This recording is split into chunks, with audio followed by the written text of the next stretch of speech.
थोड़ा सा आवाज कर लेना, वॉल्यूम कम करो.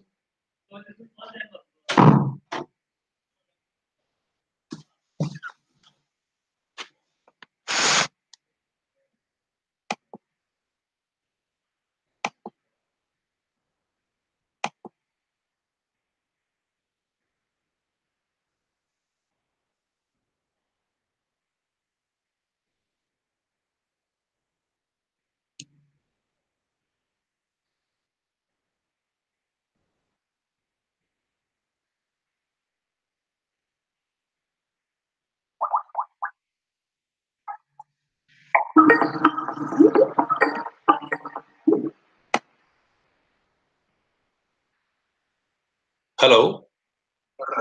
Yeah. Amog. Yeah. Hi. How are you? Okay. Who are there? Ramcharan, Kondanya. Okay. So and who are from Kormangla? Amog, Naman, Aditya. Okay. Anyone else from Kormangla? Okay. So how you're doing? How is your preparation going on? What are you doing nowadays? Only board or JMIN? JMIN. You're not considering on boards right now, right? Okay. So today I think we are going to have the last like class as per our syllabus we have. Today we are probably finish biomolecules today, and last half an hour we'll do some problem practice. Okay.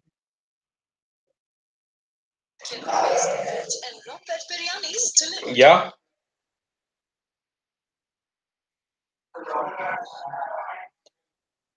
Yeah, we'll do an ionic. Are you comfortable? Have you revised? Okay, so we'll do some questions on ionic. Okay, and let's see what all portions we can finish of biomolecules in 2.5 hours. Okay, right? Whatever it is left, we'll do it in the next class. Okay, if it is there.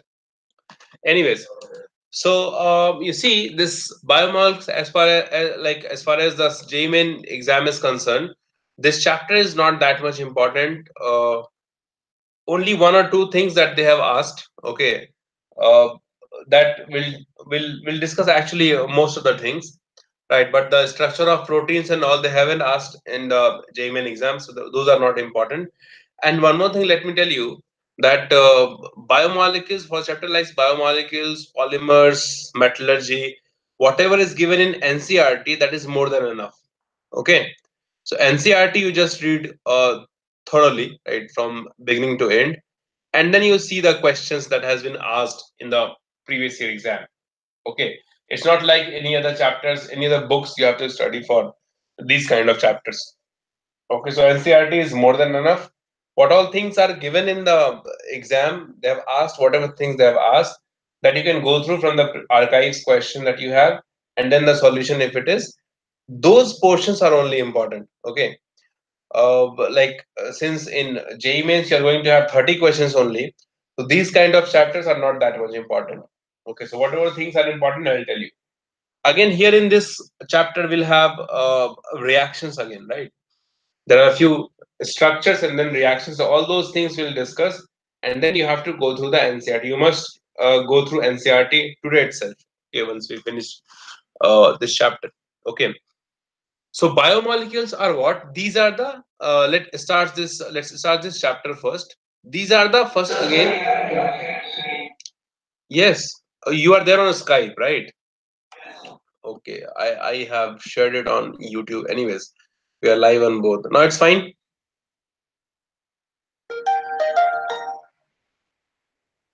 Is it fine now?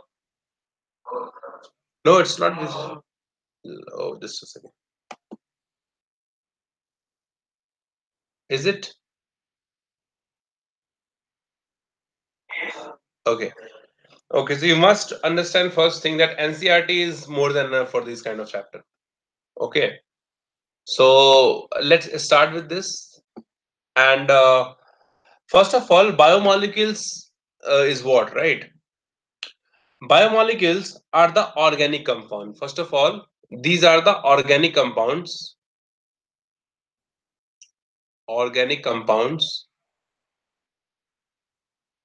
right? Present as the essential constituents. Write down. Biomolecules are the organic compound present as the essential constituents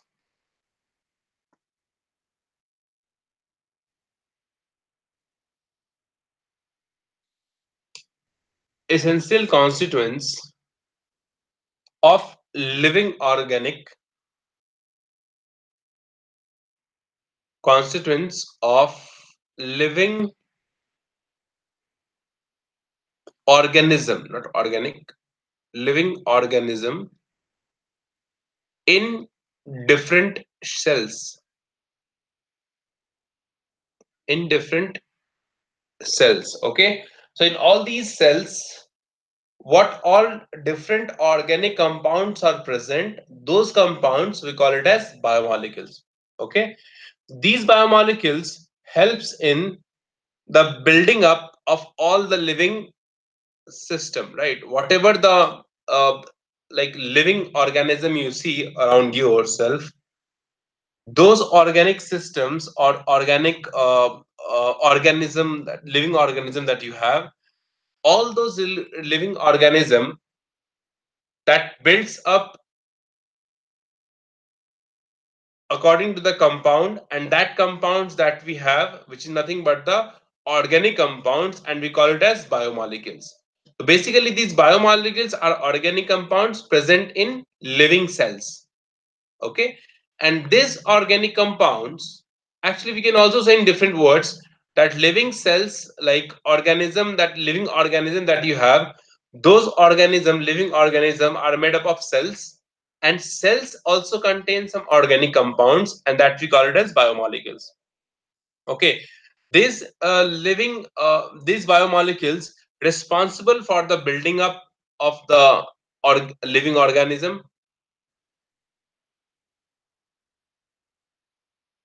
building up of living organism. It helps us in reproduction, or it also helps us in growth, responsible for growth or maintenance. Okay, so everything that is response that is required for any living organism, that is somehow related to the biomolecules, which are nothing but the organic compound present in the living cells. Okay, these organic compounds or biomolecules contains mainly carbon, hydrogen, nitrogen, oxygen, phosphorus, or sulfur, etc. Mainly these compounds, these kind of elements: carbon, hydrogen, nitrogen, sulfur, phosphorus, oxygen, etc. Okay, so now you see these compounds, which are the organic compounds present in the living cells, are classified into mainly four categories.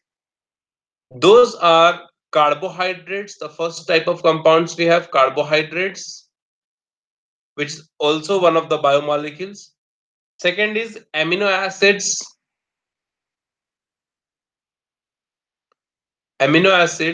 and with the help of amino acid, we get proteins. Okay, amino acids and proteins. Third one is nucleic acids,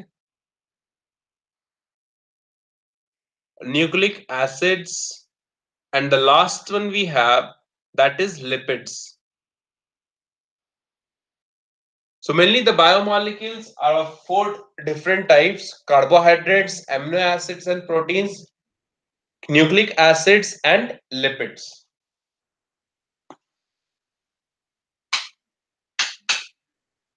Okay, in all these compounds, that the portion which is important for our JEE exam is amino acids, proteins, and carbohydrates. Mostly it is carbohydrates.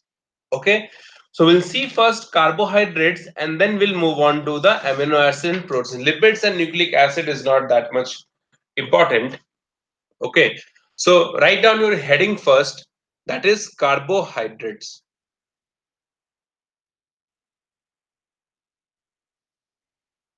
Okay.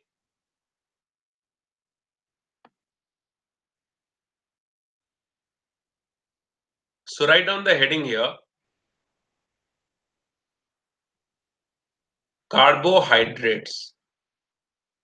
So what are carbohydrates? First of all, the first question is what carbohydrates is. Carbohydrates are those organic compounds which provides energy to the body, right? Any body, like any living organism, right? This actually provides energy to the body or any body, right? As the name suggests, you can see carbohydrates means what? It is the hydrates of carbon. Okay, that is also we can understand. Carbohydrates, the name suggests, it is the hydrates of carbon. And when I say the hydrates of carbon, it means the general formula for this we can write is CxH2O Y, right? Hydrates of carbon. The general formula is this: carbon associated with the hydrogen molecule. Okay, but this definition of carbohydrates was given initially when we were studying about when we have started when we had started studying about the carbohydrates, right? So in the initial days, we used to say the carbohydrates are the organic compounds which are the hydrates of carbon basically. But later on, when we continues with this study of carbohydrates, we found that this definition was not correct. Okay, so this definition in which we says that carbohydrates are the hydrates of carbon was not found to be exactly correct. This definition is not exactly correct. Why it is not exactly correct, I will tell you. And for this, to make you understand this thing, I'll give you a few examples over here. Right? Suppose if I write this molecule, which is HCHO. What is this molecule? What is the name of this molecule?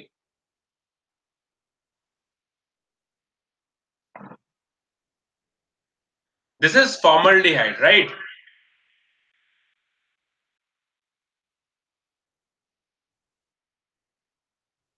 This is a formaldehyde, and if you want to represent in this form, we can also represent this as C1H2O1. Yes or no?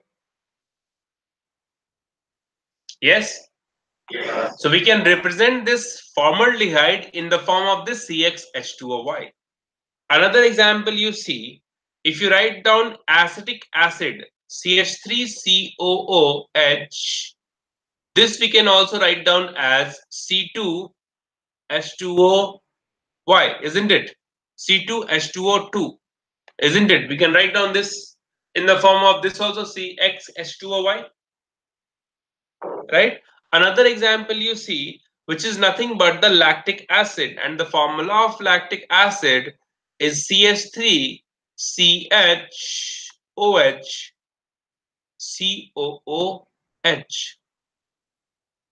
right? Which is nothing but, if you write down in this form, it is C3H2O whole 3.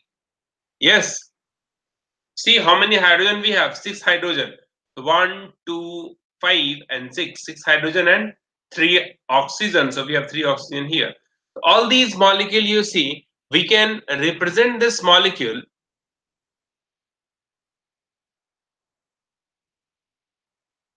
right? All these molecules you see, these are not carbohydrates. This is aldehyde, this is carboxylic acid, and this is also carboxylic acid. This is lactic acid, right? So these are not carbohydrates. Okay, so write down here these molecules which can be represented in the form of this C6Hy. Okay, these are not carbohydrates, but the thing is what here, but the formula representation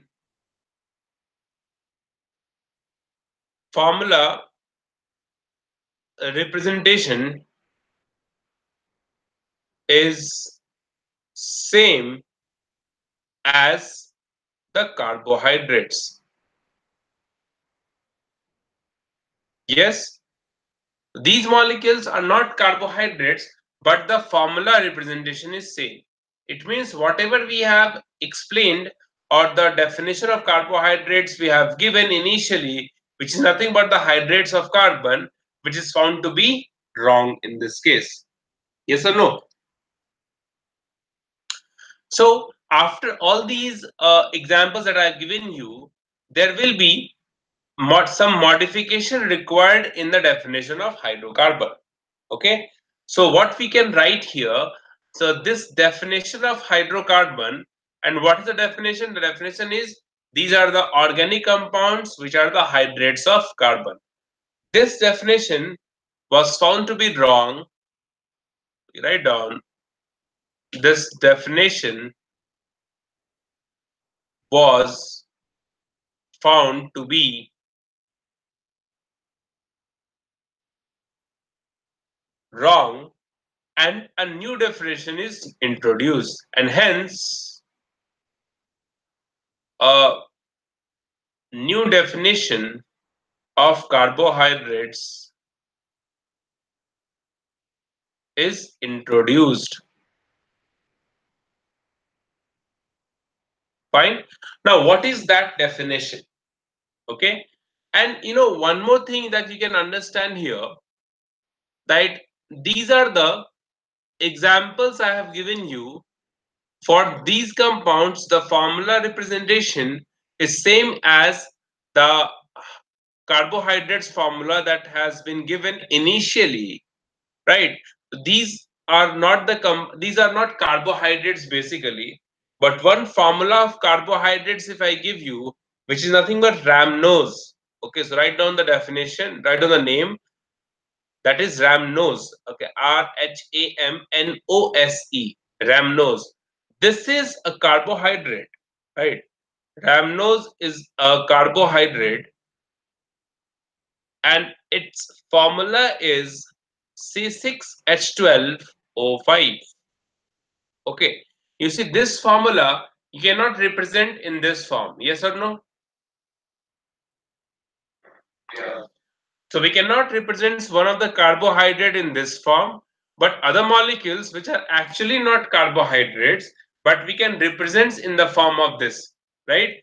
So that's why we have understood this fact that the formula that we have given initially, or the definition of carbohydrates that we have given initially, which is nothing but the hydrates of carbon, is wrong. So we need some modification in this definition. Okay, so these are the reasons why we have given the new definition of carbohydrates, and you write down the new definition of carbohydrates here, right? So the definition of carbohydrates we write down.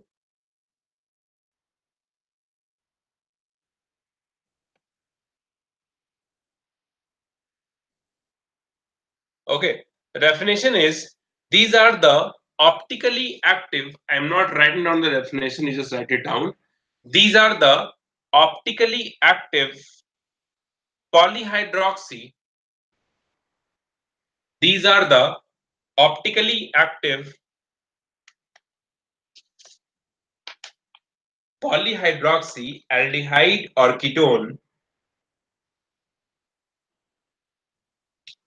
and it can also be broken down, and it can also be broken down into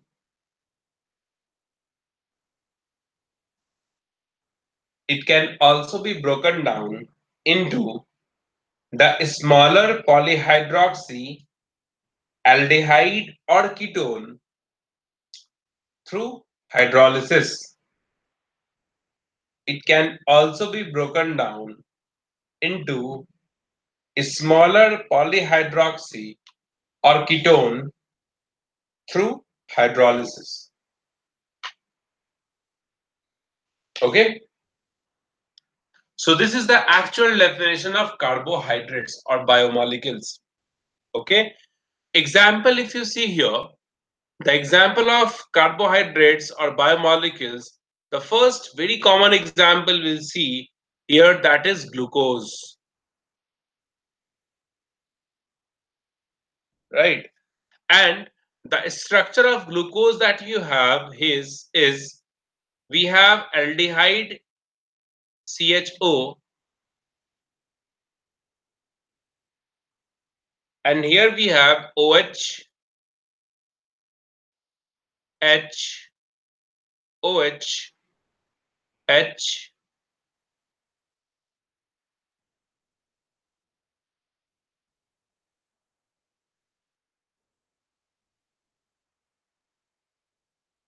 CH2OH. This is glucose, right? This is glucose. Now in this glucose, you see how many functional group are present into this? Anyone?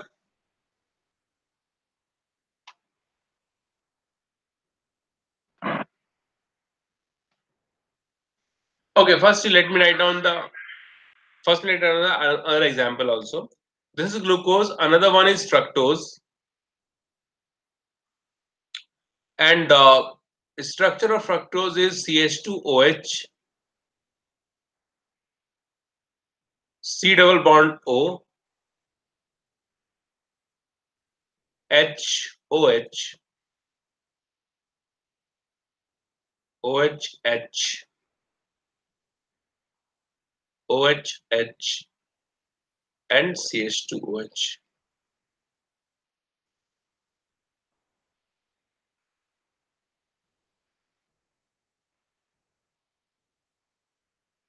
Okay, so there are two functional group into this, right? Fine. So you see one of the functional group here which is present in glucose is aldehyde and other one is glucose, right? So two functional group we have here. The first one is aldehyde, which is CHO, and the second one is alcohol, OH, right?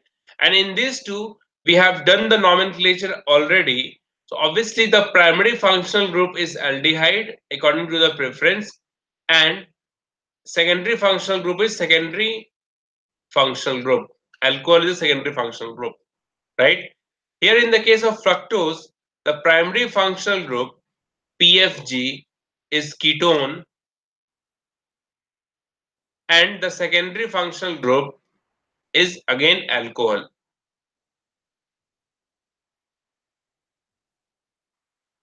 Alcohol, right?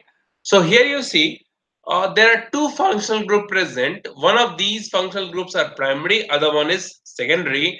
And how do we assign this primary and secondary? According to the uh, preferential order that we have already done in nomenclature.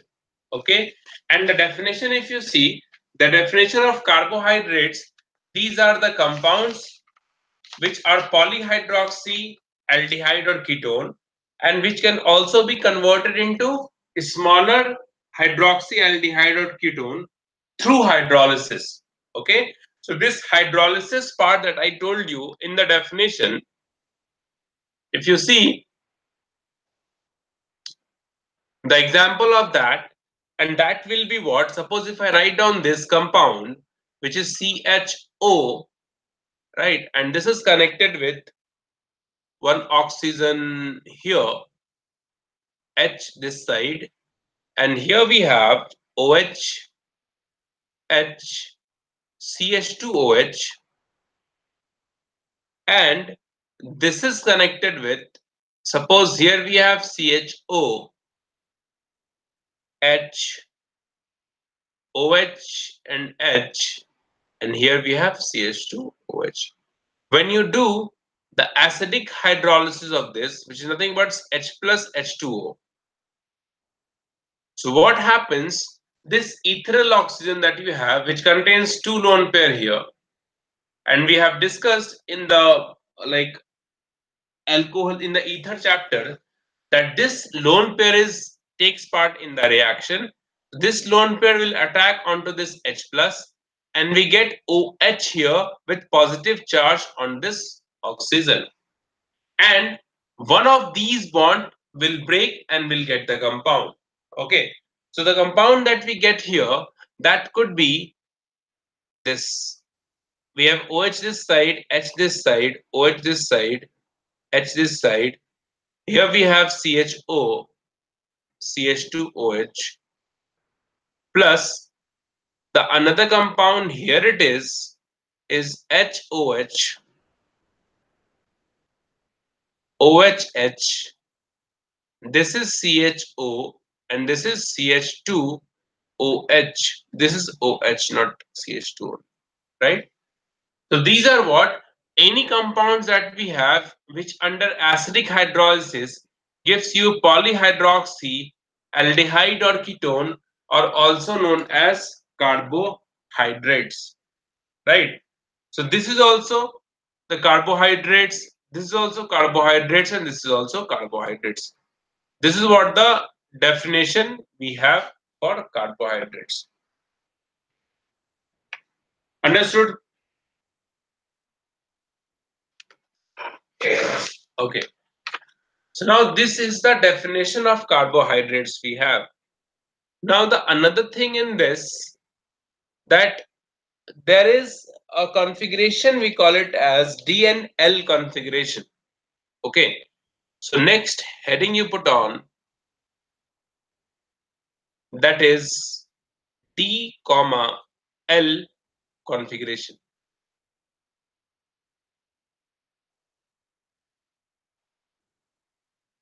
First of all, you understand one thing, that this DL configuration has nothing to do with the small d and L configuration that we have done in optical isomerism.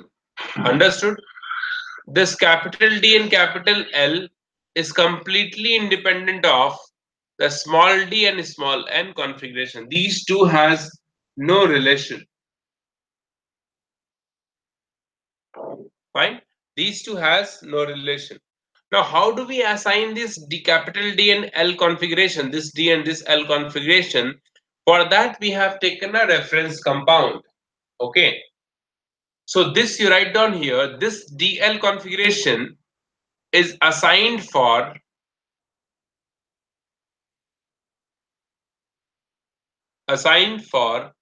carbohydrates,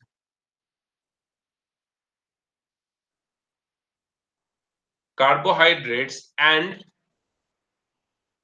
amino acids. Carbohydrates and amino acid. And for this method, a standard compound is taken.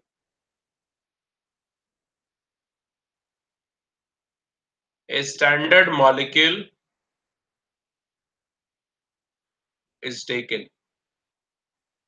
And for that, the standard molecule is, this standard molecule is nothing but glyceraldehyde.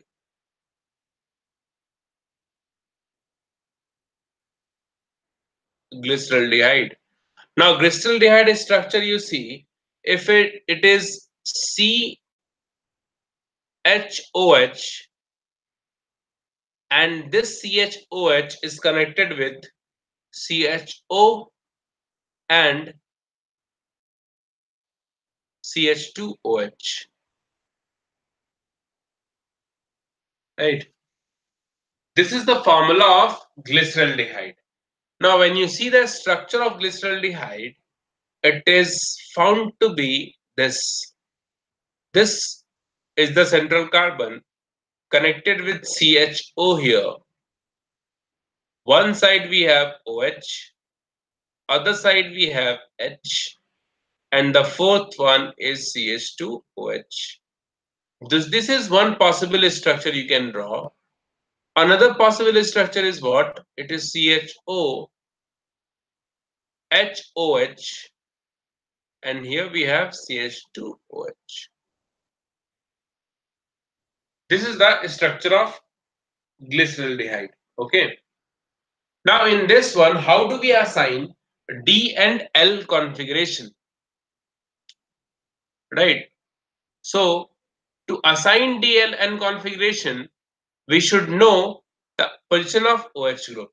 Now the reference that we take here, if the OH group is present on the right hand side, this particular thing is known as D-glyceraldehyde. Right? This is the reference we are taking. If OH group on the right hand side, then this is D. If OH on the left hand side, then it is L. This particular thing is L-glyceraldehyde.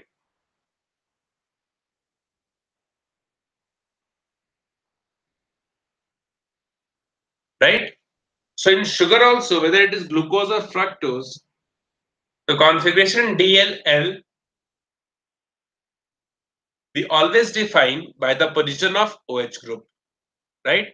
Now we are going back to the last slide that we have done. Okay. The structure of glucose and fructose.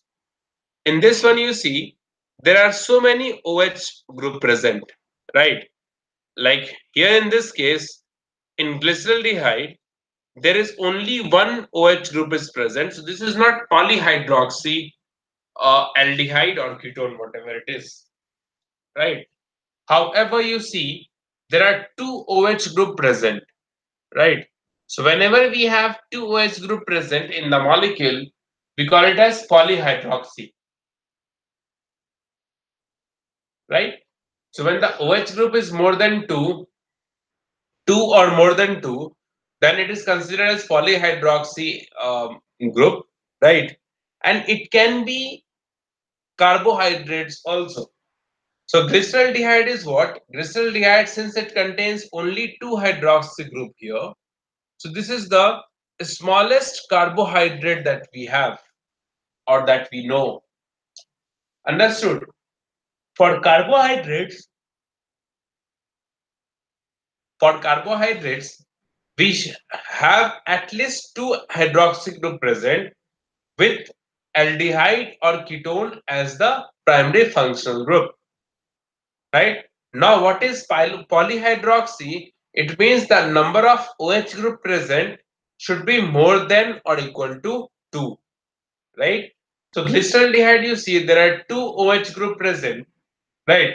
And one aldehyde group is there. So, obviously, this is the smallest unit of carbohydrate. This is the first molecule of carbohydrate series, right?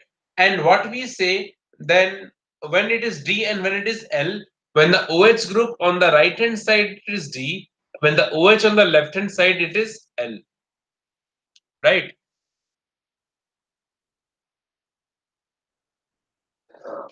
Now, when we go back to the previous slide here, there are too many OH group present in which one of them are left hand side and some of them are right hand side also. So which one we'll consider so that we can say it is D-glucose or L-glucose. Did you get my point? Okay. So the group that we consider here also one thing you can understand. Let me tell you this thing first.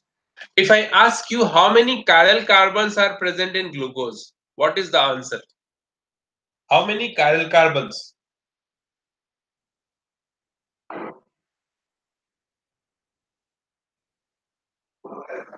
Four chiral carbon. And what are those chiral carbon? This one is first, this one is second, third, and fourth. Right? So to assign D or L configuration, D or L configuration, we have to see the chiral carbon which is at the highest or at the maximum distance from the primary functional group, right?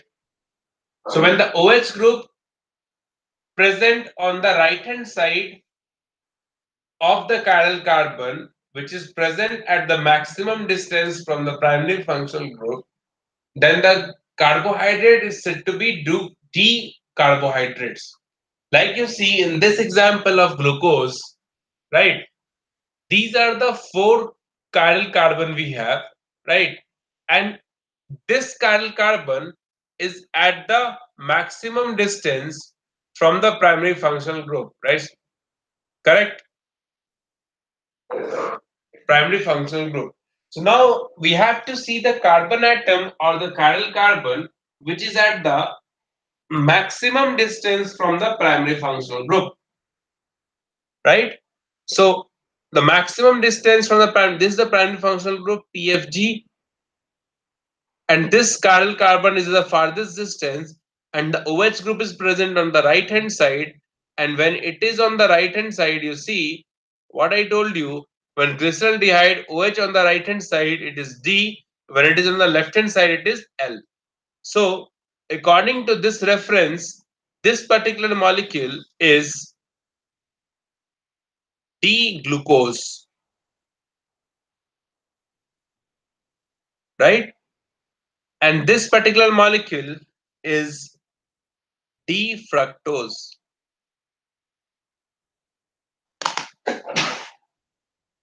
Understood? So this is how we assign D and L configuration. Whenever the OH group on the carbon atom, chiral carbon atom, which is at the maximum distance from the primary functional group, when this OH group is present on the right hand side, it is D, otherwise it is L. Understood? Okay, so this compound is D-glucose and this compound is D-fructose. This is what about the configuration we have, right? And we know mixture of D and L gives you what? Enantiomers.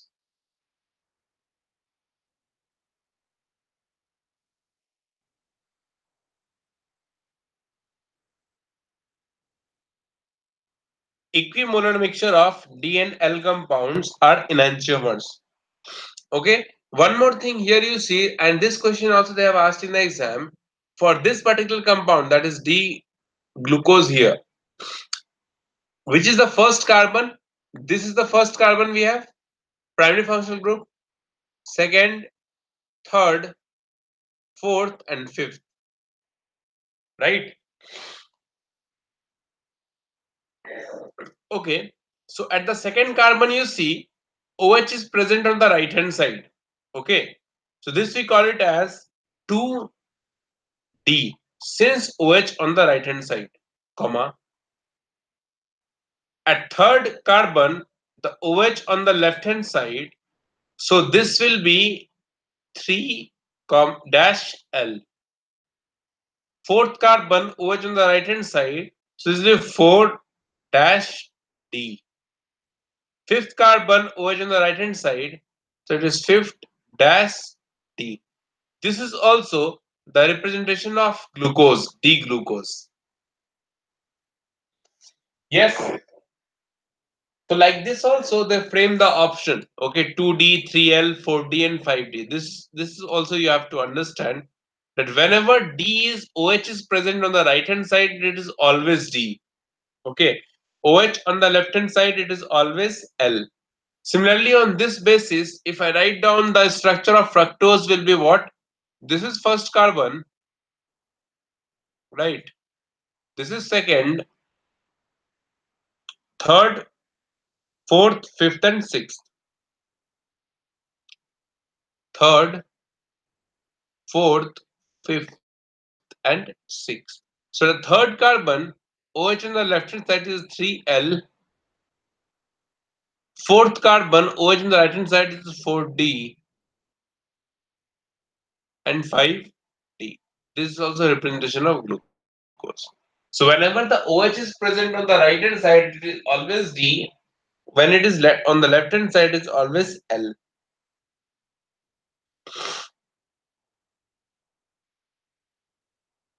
Is it clear? Okay. So this is a general thing when we say D-glucose and when we say L-glucose. Okay. So reference of this is what? Glyceraldehyde, right? And glyceraldehyde is the smallest carbohydrate we have basically, which contains only two hydroxy group that you must remember. Now you see the classification of carbohydrates.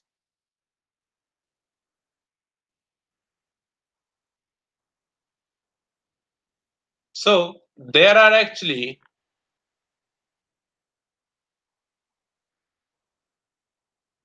three different classification we have for carbohydrate, and the first one is monosaccharides.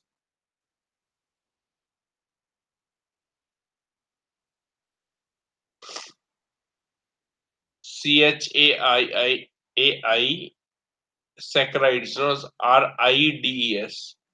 Monosaccharides.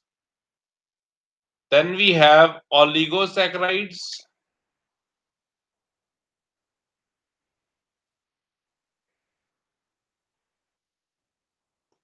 and the last we have that is polysaccharides.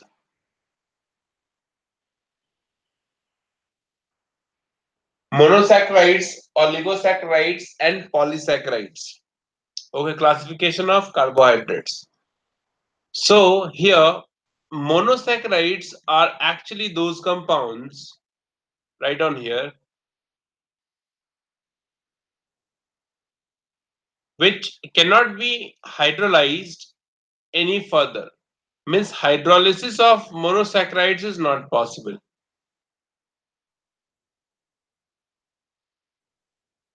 Hydrolysis is not possible.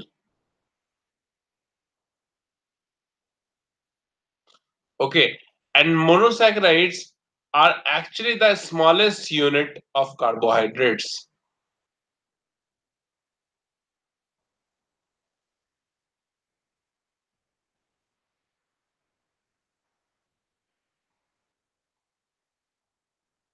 Right?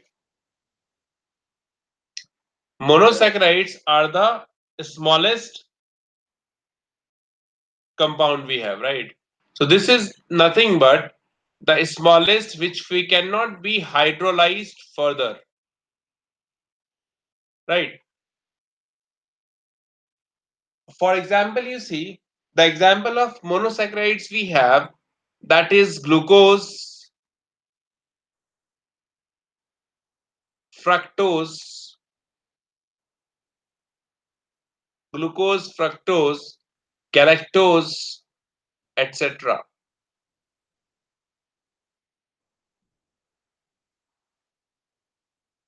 Okay, so those carbohydrates which cannot be hydrolyzed further.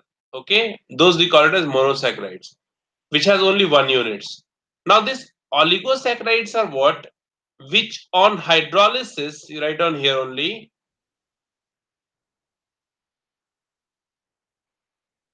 which on hydrolysis gives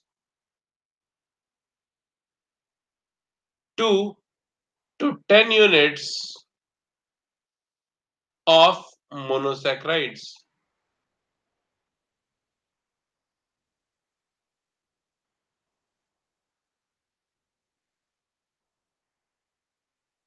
Two to 10 units of monosaccharide. That's the definition of oligosaccharides. Now polysaccharides are what? Which on hydrolysis gives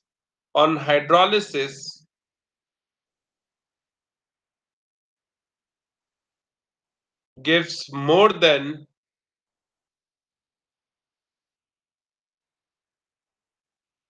10 units of monosaccharides.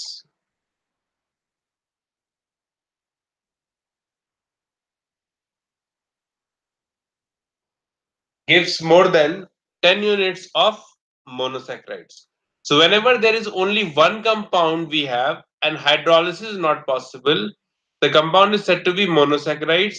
Oligosaccharides on hydrolysis, like in the previous example we have seen, here you see,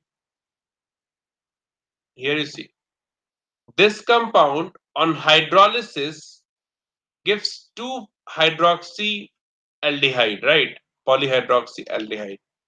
So this is basically, if this compound, if you're talking about, this compound is basically disaccharides because it is giving two molecules on hydrolysis. Now the similar thing we have here. If we have only one, there is no hydrolysis possible, and monosaccharides, oligosaccharides, then the number of units if we get is 2 to 10, it is oligosaccharides, right? Now in this, again we can discuss 2-3 more things here, which is nothing but, like here in this, the possibility is what? If you have on hydrolysis, you are getting 2 units, then the carbohydrates are disaccharides, right? If you get 3 units under oligosaccharides, we are talking about, then the carbohydrates, we call it as trisaccharides, and the number of units, if it is 4, we call it as tetrasaccharides.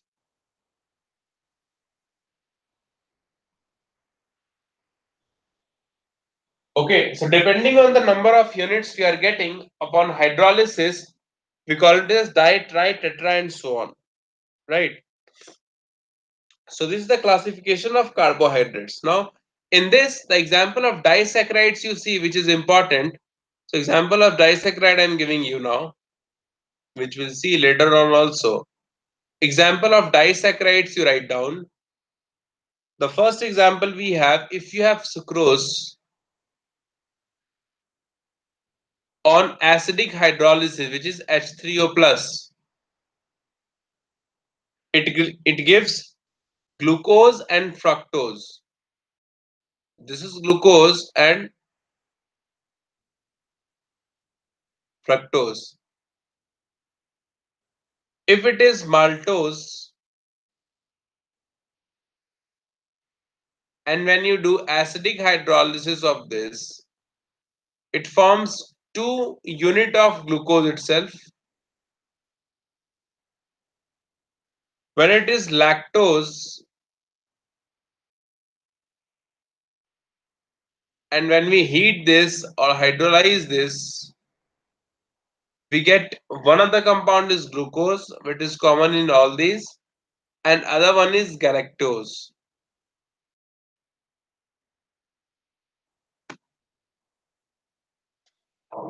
Is it clear? So these are the few examples of disaccharides. Why we are calling it as disaccharides?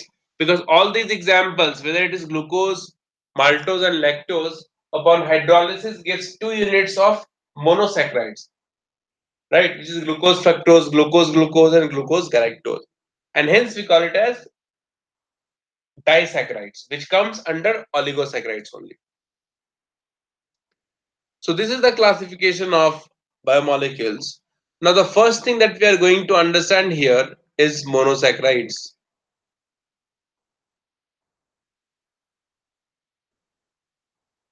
Write on the heading monosaccharides. Write on the definition into it. These are the single unit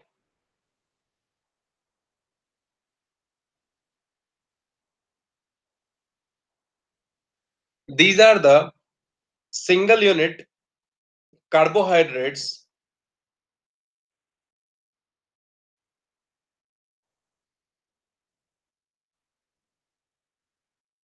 these are the single unit carbohydrates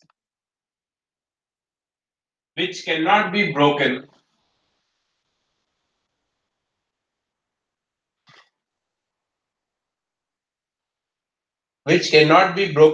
into lower sugar upon hydrolysis, which cannot be broken into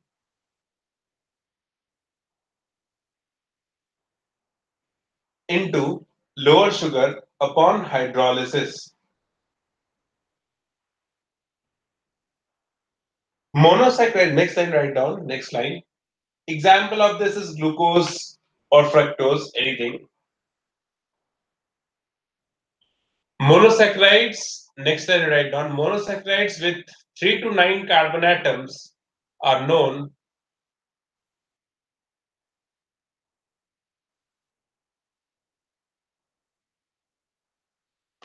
Monosaccharides with 3 to 9 carbon atoms are known, and these monosaccharides are of two types.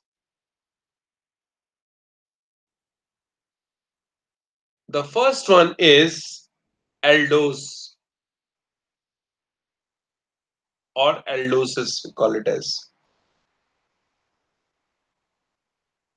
Now, in this aldosis, aldehyde are the major functional group. Major functional group, right? And the general formula of aldose is this. General formula of aldose is this. We have CHO, the primary functional. See, in aldose, the primary functional group is always aldehyde. And general formula is the CHOHN. And here we have CH2OH. What is the maximum possible value of N?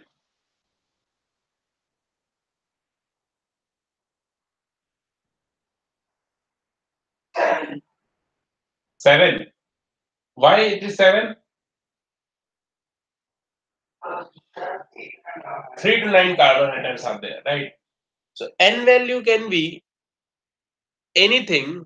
The value of N can be anything from 1 to 7, right? Fine. So now when N is equals to 1, if you have, you can write down the formula if it is. And this we call it as, if N is 1, how many carbon atoms are there? You tell me? 3. And what is the primary functional group? Aldehyde. Correct? So for aldehyde, we write aldo here, ALDO. And since 3 carbon atoms are there, so we call it as aldotriose. Is it clear? When N is equals to 2, what can we write? 3. N is equals to 4. What can we write in all these cases? In the same pattern? Yeah. When N is equals to 4, so we call it as aldotetrose. This name also they use sometimes in the exam, in the question. Aldotetrose is nothing but when N is equals to 4. And when N is equals to 3, the carbon value is 5. So we call it as what?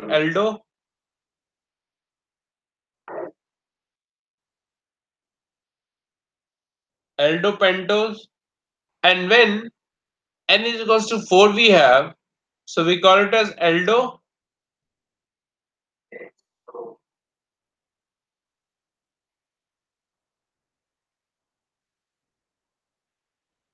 Okay. So when N is equals to 4, if you write, it becomes aldohexose. And if you see this, why this name is important? Because this aldohexose is nothing but glucose. If you see the structure of glucose, it also contains 6 carbon atom. Is it clear? So aldohexose is glucose that you have to again keep in mind. Yes. Okay. So first type is aldose. The second type we have here is ketose. Now, what is the difference in ketose and aldose we have?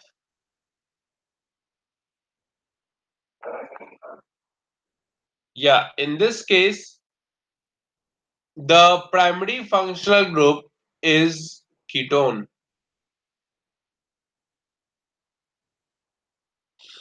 right?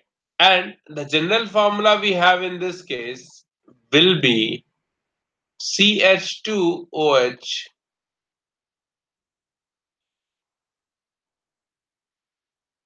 right? When CH2, just a second, this is not the thing we have.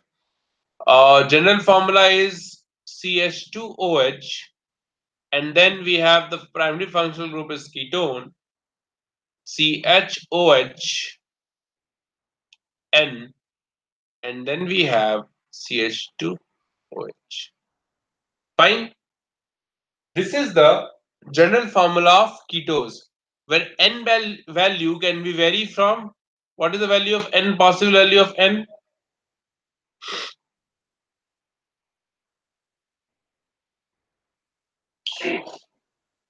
From 0 to 6.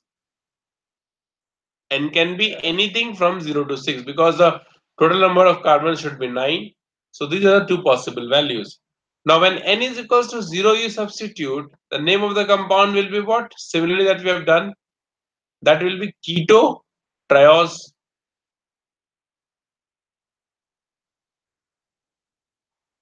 right? When n is equals to 1, that will be the what then? Keto tetrose.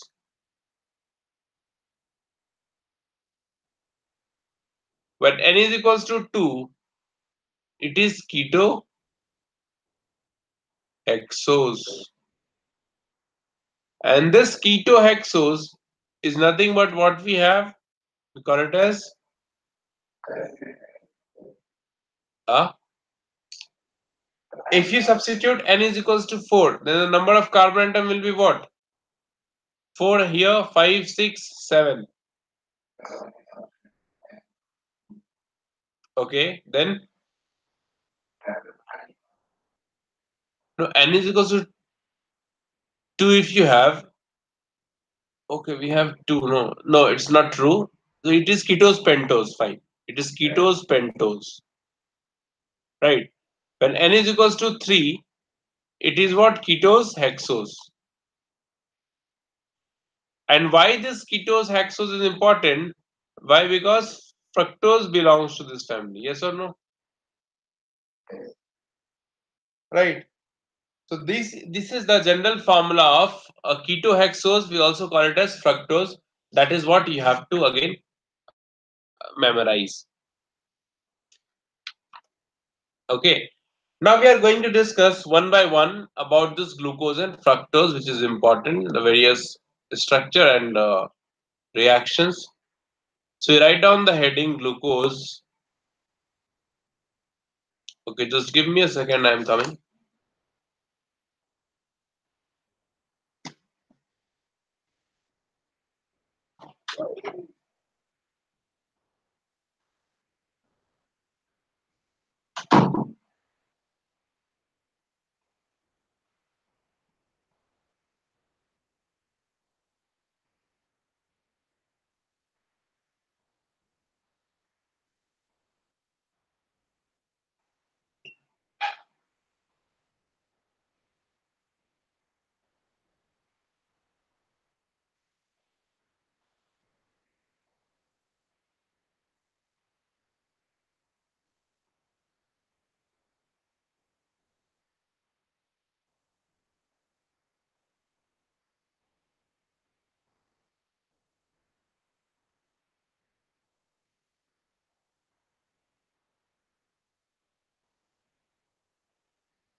Okay, so you see the glucose, the another name of glucose that we also known as dextrose. Okay, just a second. Um, Write down the another name of glucose we have.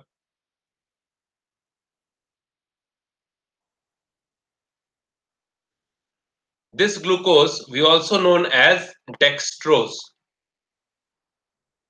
Dextrose. So glucose and dextrose are the same thing. Okay, and we know this is found in sweet fruits. Any sweet fruits you take, there is glucose present into that. Fruits. Okay.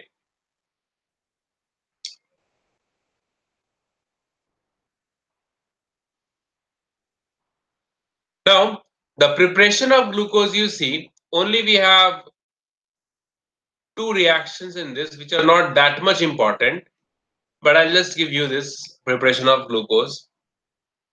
Now, if you have sucrose, right, and mainly we do the acidic hydrolysis of this H2O in presence of HCl or H plus acid, alcoholic solution we are using. This sucrose, the general formula is C12H22O11. And when you do the acidic hydrolysis of this, you'll get one molecule of glucose and the another molecule of fructose. Right? This is the laboratory preparation of glucose we have. This reaction we use as the laboratory preparation. Now, in the large scale, you see, if I have to prepare this in large scale, it is prepared by the acidic hydrolysis of starch. Starch H2O H plus, and this starch is nothing but C6H12O6, and this is the polymer actually. N molecules of this are present. And when you do the acidic hydrolysis of this, you heat this at 100 degrees Celsius, 120 degrees Celsius maybe, then you'll get N molecules of glucose. N molecules of glucose. So these two are the preparation method, which is not that much important, but you just keep in mind that when we do the acidic hydrolysis of this, okay, of a starch or sucrose, we get glucose. Sucrose we use for laboratory preparation, and starch we use on the larger scale of preparation. The structure of glucose we have already seen in the previous slide, how this OH and H are present. But let me tell you, how do we get this idea of the structure of glucose, right? And that we call it as the structure elucidation. Write down the heading here next. Structure elucidation of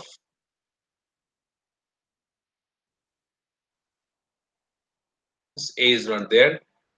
DATION. DATION is structure elucidation of glucose. So in this section, we'll try to understand that how do we get the idea of the glucose, idea of the structure of glucose. Okay.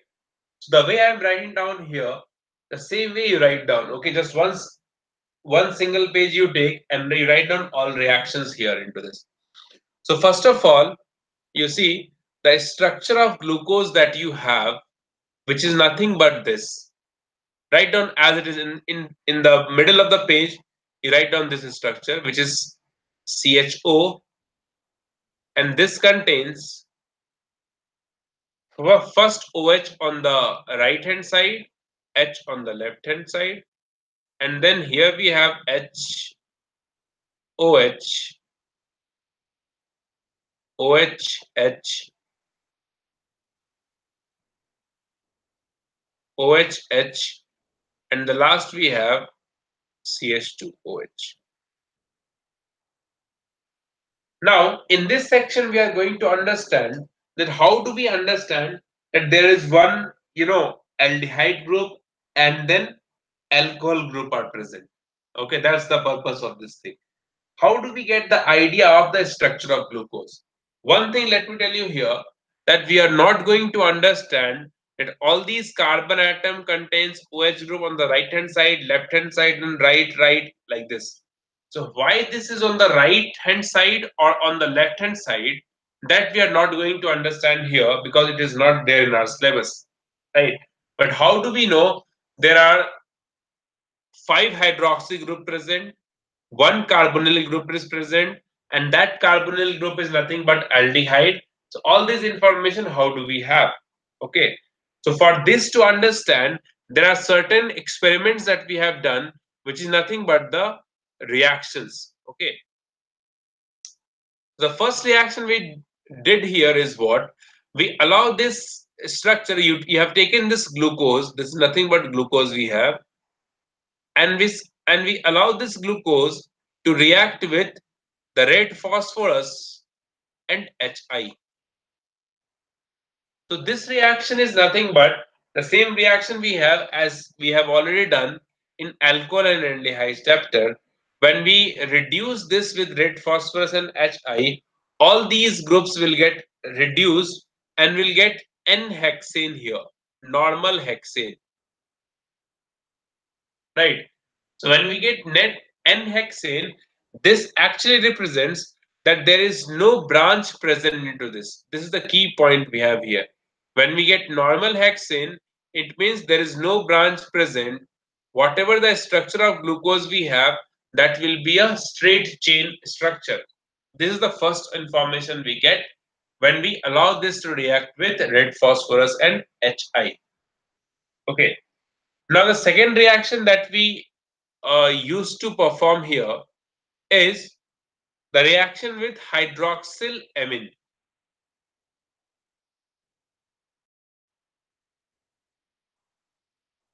Hydroxylamine, which is nothing but NH2OH. Hydroxylamine is nothing but this. Now, in this, what happens if you see the reaction of it when takes place with any carbonyl group, H2O comes out and the formation of oxime takes place. See, if you try to recollect the reaction of aldehyde with hydroxylamine, it forms oxime, right? And the structure of oxime will be like this: H C double bond N OH, and all other things are same. We have OH H here, H OH here, OH H here, OH H, and the last we have CH2OH. So this is nothing but oxime we have. Formation of oxime takes place. So this formation of oxime actually confirms the presence of carbonyl group. Okay, you listen to me carefully here. Confirms the presence of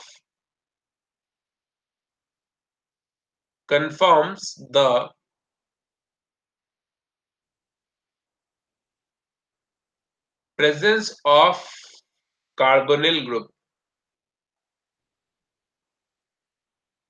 Now, one more reaction we have here, when this is allowed to react with HCN, right?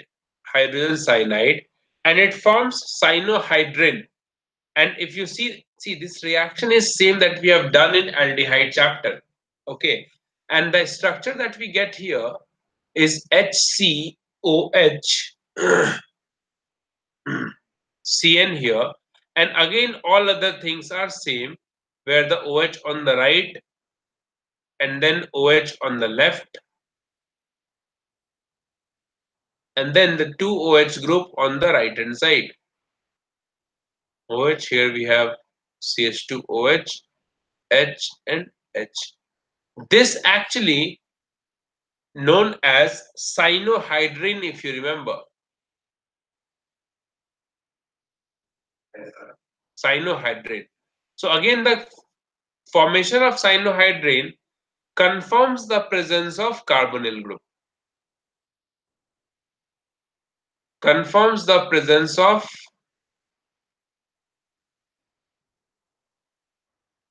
carbonyl group. If you have any doubt in this, that how do we get this cyanohydrin, you just go through the aldehyde ketone chapter. There I have done this. Okay, you will understand this. Okay, so now you see these two reactions, reaction with hydroxylamine and reaction with HCl. This confirms the presence of what? Carbonyl group. But carbonyl group can be aldehyde also and can be ketone also. Fine. So still we do not know whether it is aldehyde or ketone present in the glucose structure. Are you getting this? That what we are trying to do in this particular section. We are trying to understand the structure of glucose.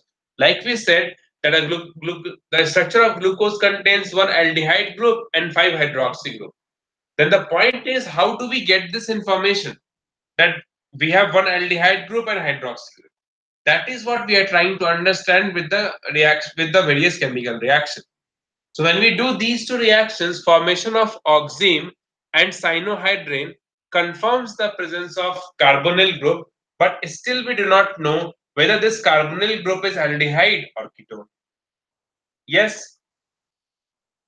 Now, here what happens, to confirm the presence of aldehyde and ketone, we will do the oxidation reaction. Okay, to confirm the presence of aldehyde and ketone, we will do the oxidation reaction. Now, why oxidation reaction? I'll come to this slide again. Let me tell you one thing here. Why we are doing oxidation again here? Because we know aldehyde contains one hydrogen with the carbonyl carbon, right? And hence it is easily oxidizable, easily oxidized simply, right? In comparison to ketone. Ketone does not contain any hydrogen atom attached to the carbonyl carbon, so it is comparatively less oxidized, or we call it as reluctant towards oxidation. Fine. Means what? The oxidation of aldehyde is easier than the oxidation of ketone. So if you use any mild oxidizing agent, right? If you use any, see, actually the oxidation of ketone is a little bit difficult. So to oxidize ketone, we have to have a strong oxidizing agent, right? But the thing is what, when you take a strong oxidizing agent which can oxidize ketone, that will obviously oxidize aldehyde also. Yes or no? Yeah. So when you take a strong oxidizing agent, you cannot differentiate that whether we have aldehyde present or ketone present. But if you take any weak oxidizing agent or mild oxidizing agent, and if the oxidation takes place, it means what? The aldehyde group is present in the molecule. Yes. So for this purpose, actually we cannot use KMnO4 and K2Cr2O7. Okay. But what we use, the oxidizing agent that we use here is bromine water. Bromine water, actually it is a weak oxidizing agent. Right. So what happens here, since we know the fact that there is one carbonyl group present, so whether this carbonyl group is an aldehyde or ketone, to confirm that, the oxidation agent, the oxidizing agent we are using here, which is nothing but bromine water, Br2 with H2O. Now this bromine water, when it reacts with this glucose molecule, then the oxidation of aldehyde takes place. Yes or no? And when the oxidation of aldehyde takes place, what we get? Oxalic acid, right? Sorry, carboxylic acid. So carboxylic acid is what? We have here COOH, and every other thing will be same as it is. OH, H. Then we have OH, H, OH, H, OH, H, and here we have CH2OH. So when you take any mild oxidizing agent, like we say bromine water here, and if oxidation takes place, it means there is an aldehyde group present, not ketone. Is it clear? So this oxidation reaction confirms the presence of aldehyde in glucose. This compound, we call it as gluconic acid. The name is important, you must remember, gluconic acid. Okay, so why we are using Br2 and H2O? Because Br2 and H2O is a mild oxidizing agent. And why mild oxidizing agent is required? Because a strong oxidizing agent we cannot take, since we have to differentiate the presence of aldehyde and ketone. Is it clear? Yeah. Now the point is what? Till now we have understood that with this reaction we have understood that there is no branch we have, and then we have one carbonyl group present, and that carbonyl group is aldehyde. Right? Now the point is how many hydroxy group are present into this? Right? That's the next question. Okay. Now I'll just write down this in the next slide. I'll come to this slide again. Okay. Just a second. Here you see to determine, I write down here, to determine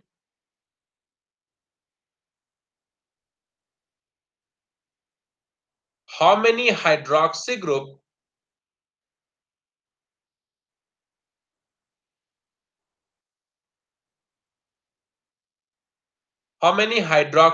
are present,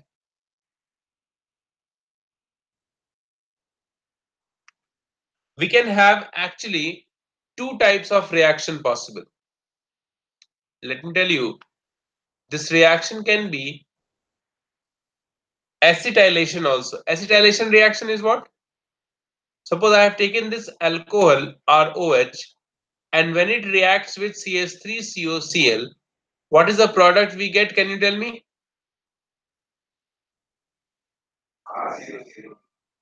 R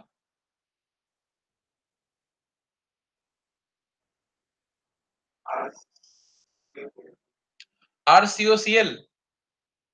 How this RCOCl will get among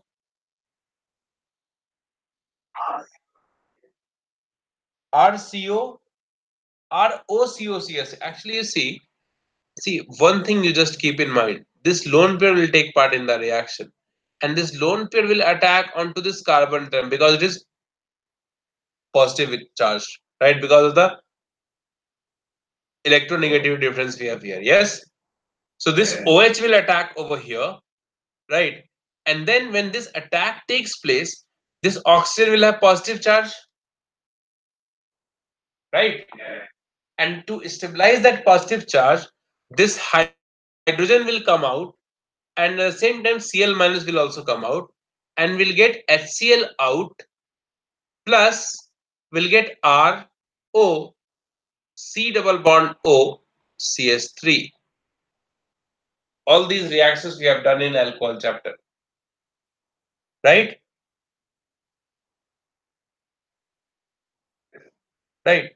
Now, instead of this acetylation, which is acetyl chloride we have here, we can also use acetic anhydride. The only difference is what? If you have this alcohol, and when this reacts with RCS3, C double bond O C double bond O CS3, which is nothing but acetic anhydride. The compound that we get here is RO C double bond O CS3, plus instead of this HCl, we get here CS3COOH. Fine. This lone pair will attack onto this carbon, and this H will take this oxygen, so we'll take CS3COH. Fine.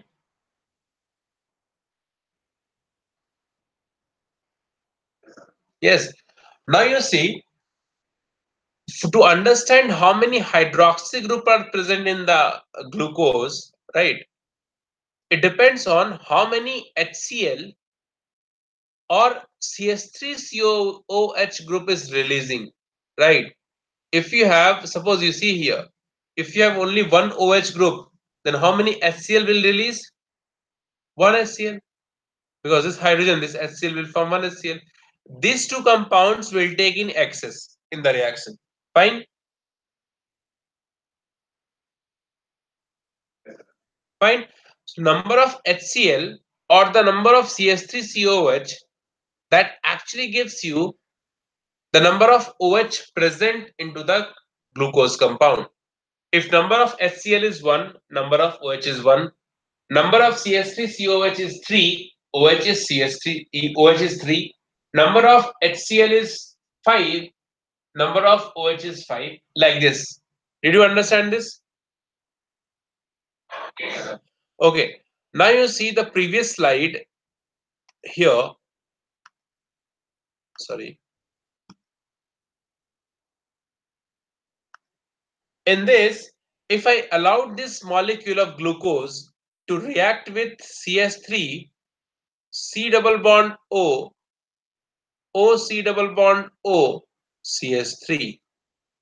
When this reaction takes place, then the compound that we get here is CHC OAC, which is the acetic acid we have here, CHO, and here we have CH2OAC. This is the compound we get, and here it is 4. So actually in this reaction, 5 molecules of CH3COOH goes out. Fine. So 5 molecules of CH3COOH goes out. It means it presents the confirmation of, it confirms the presence of 5 hydroxy group. Is this clear? Means what? For in this reaction, we come to know that there are 5 hydroxy group present. So you see 1, 2, 3, 4, and 5 hydroxy group are there. So by all these reactions, we understood that there is one carbonyl group is present, which is nothing but aldehyde, and 5 hydroxy group is present. Okay, that's why the structure of glucose is this. One more important point we have here, which is nothing related to this, that just you write down. When we allow this reaction, this glucose to react with HNO3, which is an oxidizing agent, right? So this oxidizing agent will oxidize the alcohol also here, this alcohol also and this aldehyde also. So here we'll get COH and everything will be same in between. And finally also this CH2COOH, CH2OH converts into COH. So we have OH here, H here, and OH here. Then we have HOH, H and H. This formula, we call it as gluconic acid. The name is important, that's why I'm giving you this. Gluconic acid, or we also call it as saccharic acid. Saccharic acid. Spelling I'm not sure, but the name is saccharic acid. So gluconic acid and saccharic acid are the same thing. When we have COH group present at the first and last carbon atom.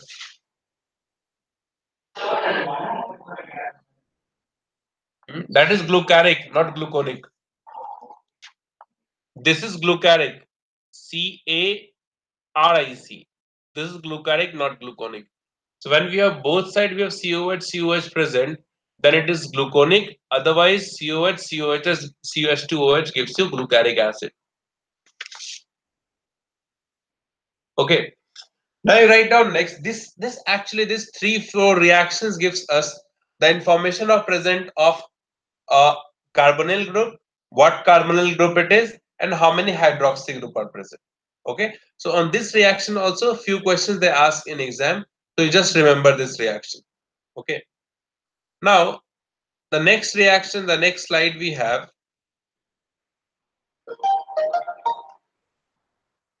Okay, so you write down in the next slide, that is the cyclic hemiacetal structure. This is important.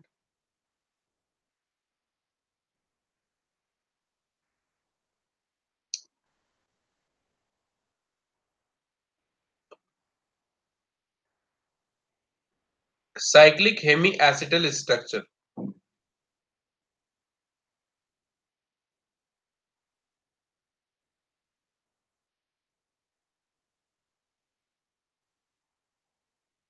Okay.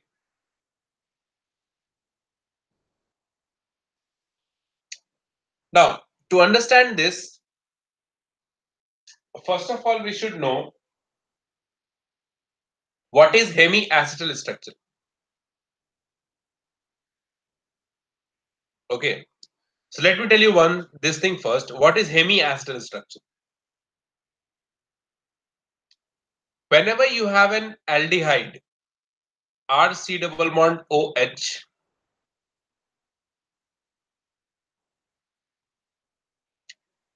and when this reacts with any alcohol R dash OH in acidic medium,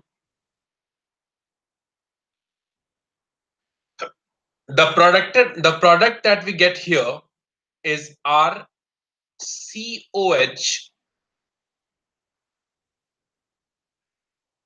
OR dash and H.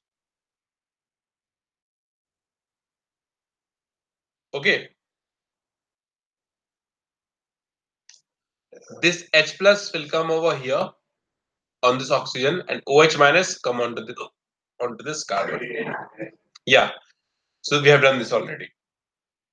Why these reactions are common for aldehyde? Because we have aldehydic group present over here, and few reactions are common with alcohol because we have alcohol also present here. Okay, so this structure is hemiacetal structure. Right, this is hemiacetal. How do we recognize hemiacetal structure? That the structure in which the carbon atom contains one OR group, ethyl oxygen, and one hydroxy group. Fine. So when there is an OR and OH group present at the same carbon, the structure is known as hemiacetal structure. That's the thing. Fine. One note you write down here: hemiacetal structure shows hemiacetal structure shows Tollens reagent and failing solution test. Important this one.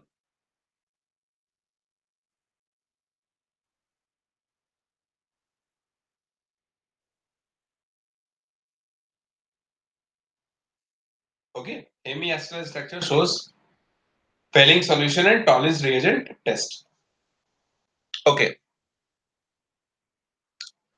next write down hemiacetal, cyclic hemiacetal structure of glucose.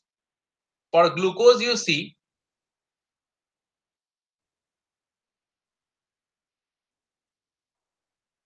the structure is this for glucose: C double bond O, H we have here.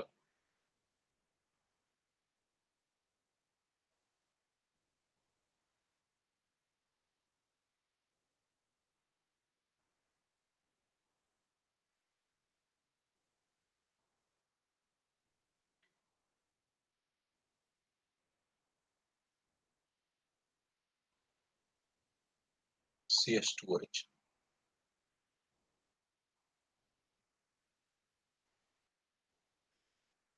Now you try to compare these two reactions. These two reactions. You see, in this reaction, what happens? This lone pair attacks onto this carbon atom, and then the reaction proceeds. Yes or no? This lone pair comes over here, and finally this H plus goes out, right? Because oxygen will have positive charge. H plus goes out, will get OR attached to this carbon atom, and this H plus will attach over here. Yes or no? So this is intermolecular reaction because we have two different molecule here. Yes. But in glucose, in glucose, what happens? Since the OH and aldehyde group present in the molecule, so these lone pair will also have the tendency to attack onto this carbon atom. Is it clear? Now you see, first of all, you tell me that whether this glucose is D or L. This is D or L. This is D glucose. D glucose, right? And I have given you this is D plus glucose. Plus and minus sign will assign according to the behavior of the molecule towards the polarimeter, right? Why it is D? Because OH on the right hand side, name is glucose, plus is the information I am giving you. Is it right? According to the behavior of the molecule towards the polarized polarimeter. Okay. So plus thing is the information that I am giving you. Dy because OH on the right hand side, name of the compound is glucose. Clear? Now, you see this lone pair has the tendency to attack onto this carbonyl carbon. This carbon. Fine. And now you see when it attacks over here, this oxygen will have positive sign. Fine, yes or no? Now, if this oxygen has positive sign, to stabilize this oxygen, this H plus will come out, right? And since this reaction takes place in acidic medium, so this one of the H plus from the acid attacks onto this OH oxygen, right? Yes or no? Fine. Now, before going into the product of this reaction, first of all, you tell me what is the hybridization of this carbon? sp2. sp2 hybridization means geometry is what? Planar. When the geometry is planar, it means this attack can be from the top also and from the bottom also. Yeah. So two different sides of attack are possible here. Yes or no? So we'll get two different structures when the lone pair will attack from the two different sides. Possible. So in the two different structure that we get here, the product that we get here will be like this. You see,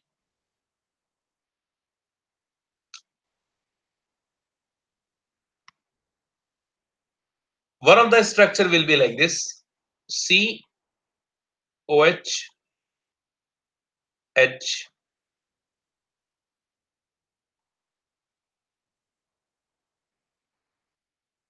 OH H HOH OH H H,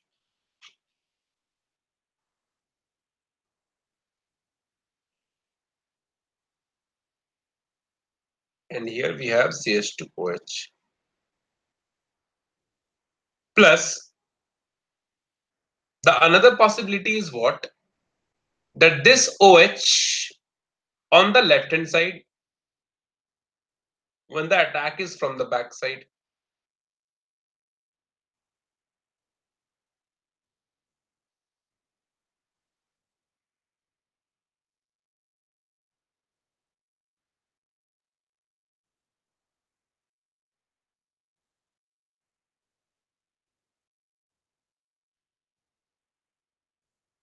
fine.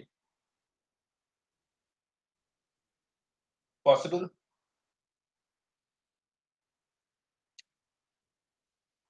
Yes or no?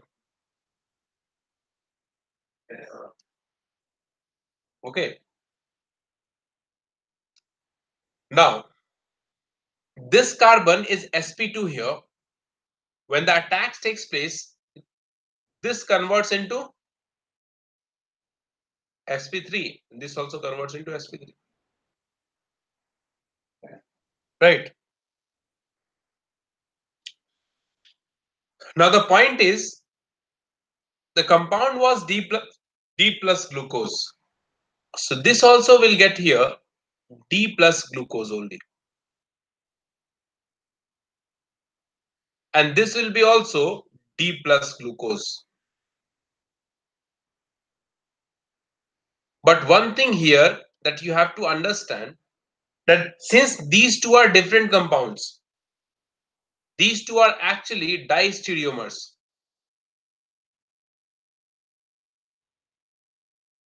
What are distereomers?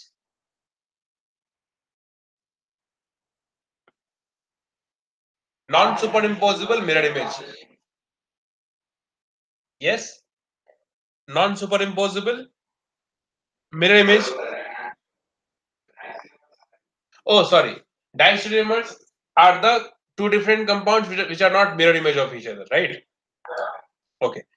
So these are what? The two different compounds which obviously are not the mirror image of each other.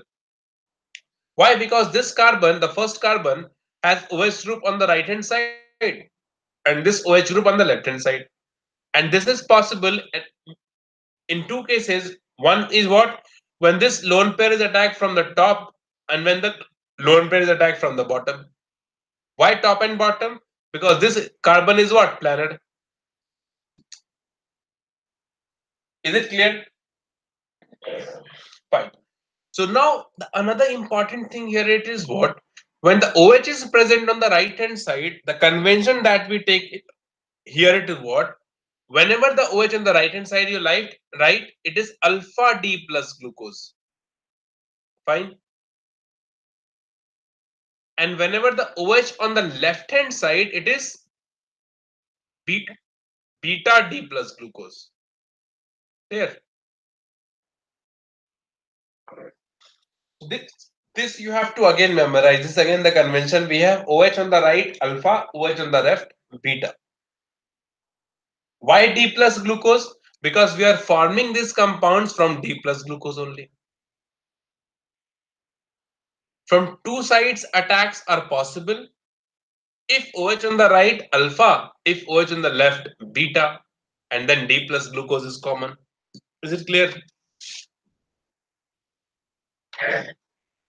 Now the point here is what? These are the structures of glucose, alpha and beta. When you take the solid form of glucose, this exists in the form of beta D plus glucose. This is important. So this point you write down as note. Note you write down. In solid state,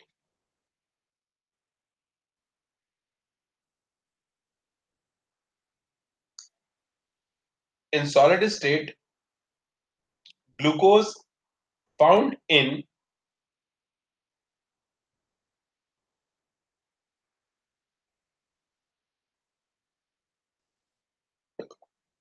glucose found in these cyclic hemiacetal structure.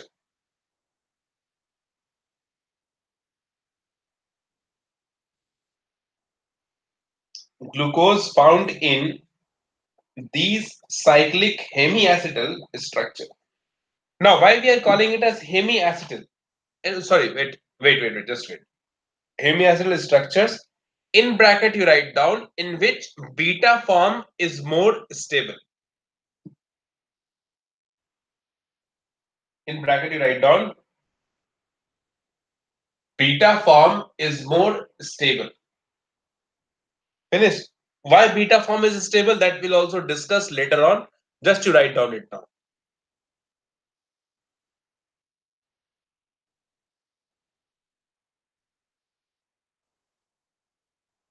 Fine. So since beta form is more stable, that's why in the solid form the glucose exists in this structure, which is the beta form we have.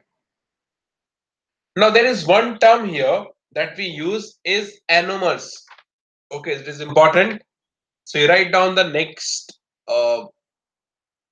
line here.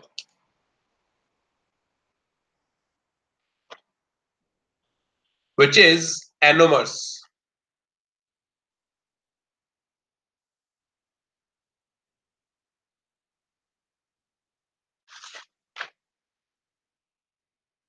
Write down anomers. These are the carbohydrates.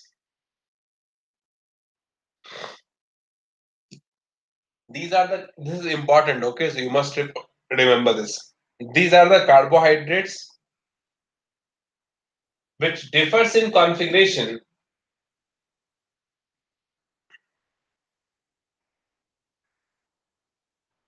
These are the carbohydrates which differs in configuration only at the anomeric carbon.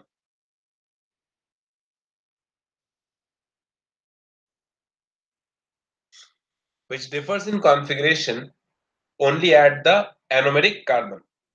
Now the question is, what is anomeric carbon, right? So next time you write down anomeric carbon, you write down anomeric carbon. This is the carbon atom. This is the carbon atom which contains hydroxy group, OH group. This is the carbon atom which contains hydroxy group and ether linkage.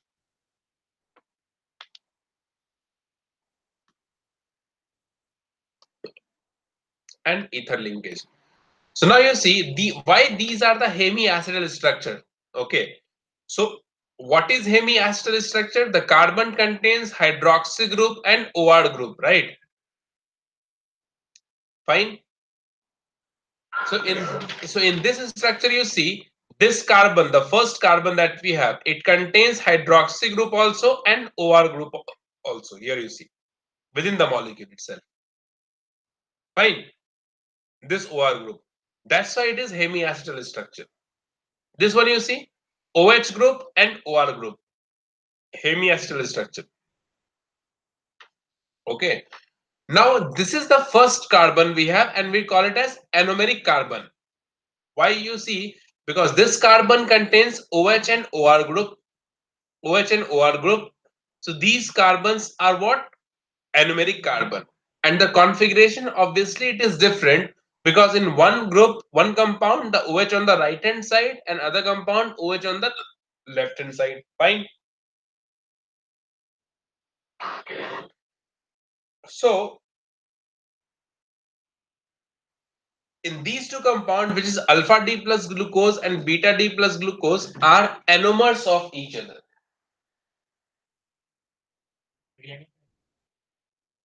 Alpha D plus glucose and beta D plus glucose are anomers of each other.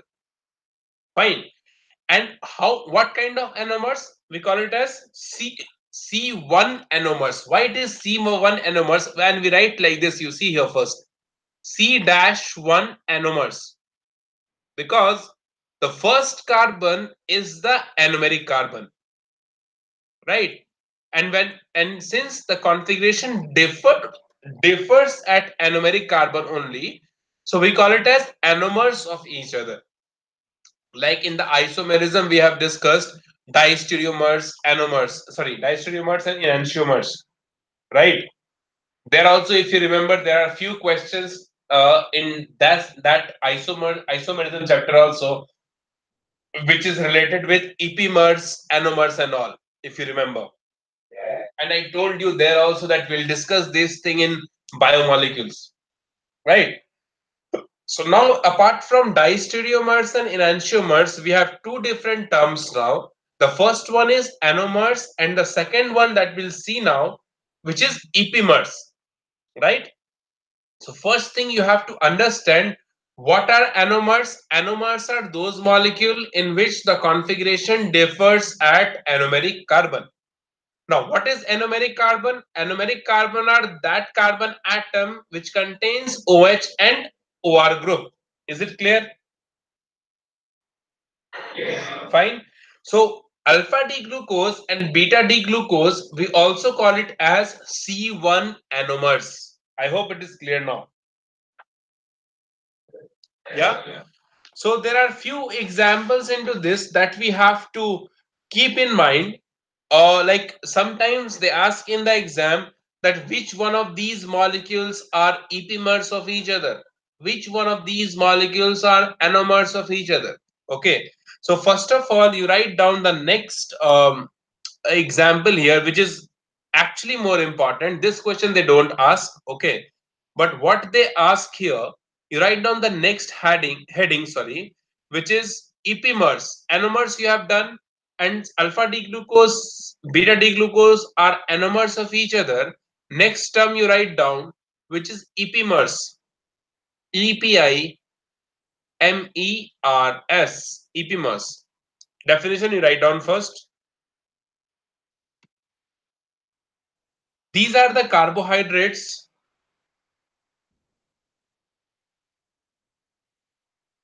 These are the carbohydrates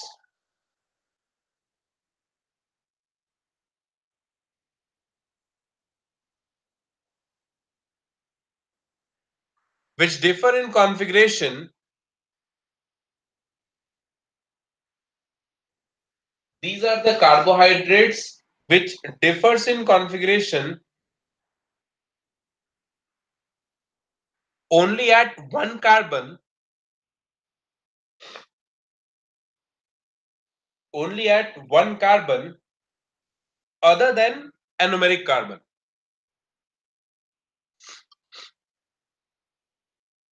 Only at one carbon other than anomeric carbon.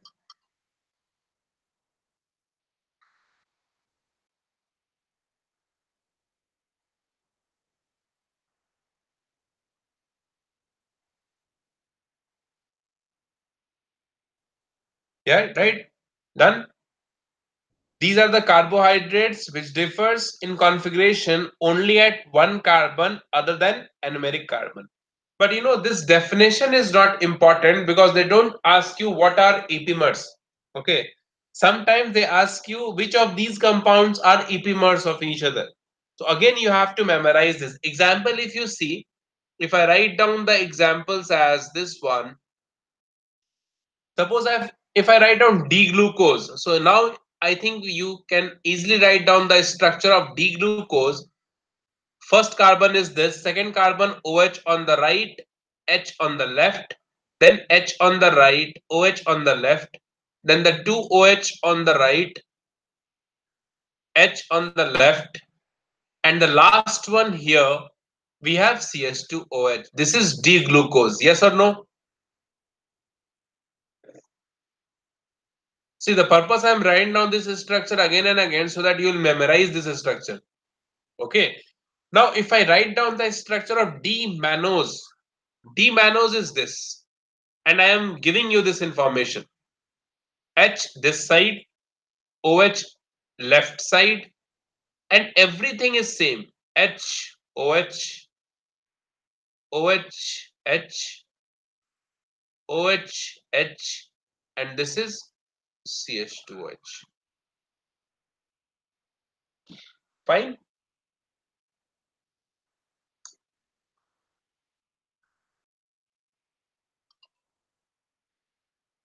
Fine.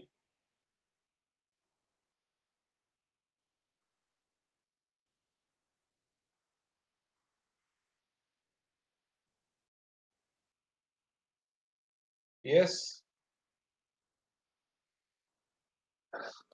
Okay.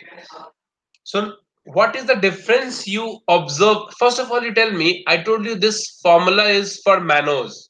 Is it D or L mannose? D, obviously, because the primary functional group is this, and we have to see the position of OH group, which is OH group at the carbon, which is at the maximum distance from the primary functional group. Yes or no? So primary functional group is this, and this is the chiral carbon, which is at the maximum distance from the primary functional group. And on this carbon, the OH on the right hand side, so it is D. Yes or no? Fine. Now, what do you find the relation in these two molecules where the configuration is different? C2. The configuration is different at second carbon, right? Only at this carbon and this carbon, right? Not C2, it's C3. Oh, sorry, it's C2. Right? I'm sorry, this one and this one. Okay, these two carbon. So since you see anomeric carbon is this carbon, anomeric carbon is always the carbonyl carbon. right?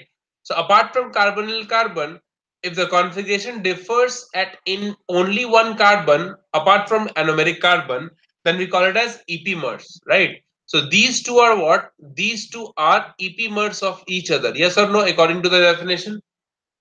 Yeah. And what kind of epimers? Epimers is fine, but you should also know that at what carbon the configuration is different. So at what carbon the configuration is different? It is C2 carbon, right? C2. So we call it as what? C2 epimers. C2 represents the position at which the carbon atom has different configuration. Fine. So the point that you have to memorize here, that D-glucose and D-mannose are C2 epimers of each other. This is what you have to keep in mind. So if you know the structure of glucose, you can draw the structure of mannose also. Possible? Yes, because we know these two are C2 epimers. So configuration of carbon at second carbon will be different. So if the OH group is present on the left hand side or right hand side of the glucose, then in mannose it will be on the left hand side of the second carbon. Yes or no? So basically, when you know the relation of glucose and mannose, which are C2 epimers, structure of glucose, I hope you can memorize this easily. This is very common thing. So you can draw the structure of mannose also whenever it is required. This is one example that we have to memorize. Another example, I'm not going to draw the structure here, but I'm just to write down D-glucose,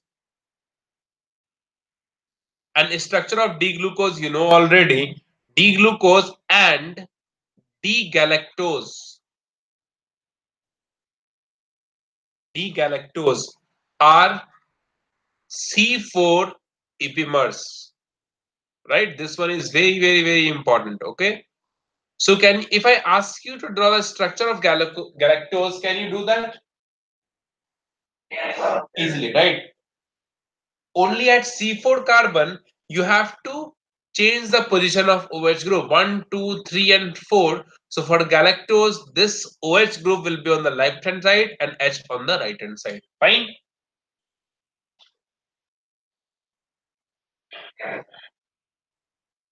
Okay. Now these are the few examples that I have given you. Now this is structure you see. Now this is structure you see here. The this one. Yeah. This one you see. Now the question that you can ask me over here, why this lone pair is taking part in the reaction? Why not this lone pair or this lone pair or this lone pair? Fine. This is a genuine question, right? Yeah. Yes or no? Because all these hydroxy group has lone pair on it. So any of these lone pair can take part in the reaction. So the lone pair which takes part in the reaction depends upon the compound that you are getting here, which is more stable or not, or which is stable or not. So when you see, when this lone pair takes part in the reaction, then the ring that you are getting over here, it is a closed ring, right? It is cyclic ring, fine. And this contains six-membered ring, 1, 2, 3, 4, 5, and 6. So this is a six-membered ring which contains oxygen into the ring, and hence it has least angle strain possible, right or wrong? So when the six-membered ring is there, the angular strain will be minimum, and hence the stability of the compound will be maximum. That's why this lone pair will take part in the reaction. Fine. Now the thing that you have to focus on, that this structure is a cyclic structure which has six member, right? Fine. Now on the basis of this only, we have given a different structure of glucose, and that we call it as Haworth structure of glucose, right? So next to write down Haworth structure of glucose. Right, and that we'll discuss this after the break. Okay, I'll take 10-15 minutes of break now. I have some few work here, right? So Haworth structure you write down. Haworth structure of glucose, and this structure will do after the break. Only one thing you have to keep in mind, that this structure is a cyclic structure which contains six-member ring in which there are five carbons and one oxygen. Am I clear? Another thing is this: when you understand this structure, why we are calling it as Haworth structure? Because this is the name of the scientist. Haworth is the name of the scientist, and he is the one who has given this structure, right? That's why we are calling it as Haworth structure of glucose. And when you see this structure, you will easily understand why beta form is more stable and alpha form is less stable, right? So we'll do this structure after the break. Fine. Okay, so we'll start class at 6:45. Okay, thank you.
Try to compare with this, you will understand. First carbon is this, and why it is first